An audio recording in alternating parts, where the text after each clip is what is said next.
प्रशांत जगदेव को झटका।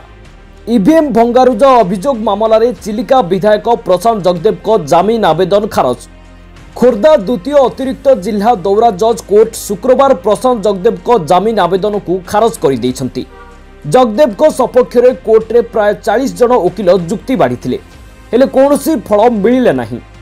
तेबे गत 25 तारिख दिन प्रशांत काउरिया पाटना रे भोट देवाकू जाइथिबा बेले गंडगोल परिस्थिति उपजिथिला। परे से ईवीएम भांगी सांसद अपराजिता सह तांको गाड़ी रे फेरार हो जाउथिबा बेले खोर्धा पुलिस अधा रास्तारू तांको उठाई आनिथिला। हेले प्रशांत निर्दोष बोली परे अपराजिता बूथर वीडियो भाइराल करथिले।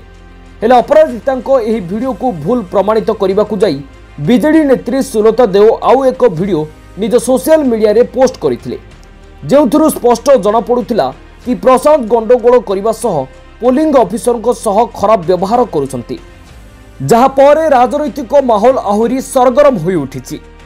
आउ एही राजनैतिक माहौल भितर एबे प्रशांत जगदेव को पाई पुणी ओडुआ बढ़ी जाइछि, कारण निर्वाचन फलाफल घोषणा हेबा पाई आउ मात्र 3 दिन बाकी रहिछि। हेले एही समय रे प्रशांत को जमीन आवेदन खारज हेबा तांको ओडुआरी पकाई दैछि। कुआ जाउछि एथरो निर्वाचन फलाफल घोषणा समय रे भी प्रशांत जेल रे रहिबे। आउ जदि भी से निर्वाचन रे विजयी होंती ताहाले भी खुशी मनाई परिबे नाही। ब्यूरो रिपोर्ट दिनांक टीवी। एथर किए गढ़िब देश रे सरकार, राज्य रे पुणी सरकार रिपीट ना चेंज।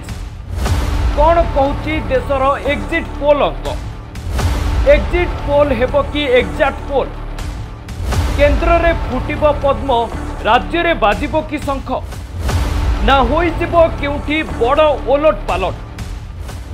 कहा सपक्ष रे जिवो एग्जिट पोल? जय पराजय आशंकार हेबो खोला वितर्क। एक्सपर्ट रखिबे मत, करिबे विश्लेषण। देखंतु एग्जिट पोल गणितर सीधा प्रसारण जून 3 सकाळ 10 केवल दिनांक टीवी रे।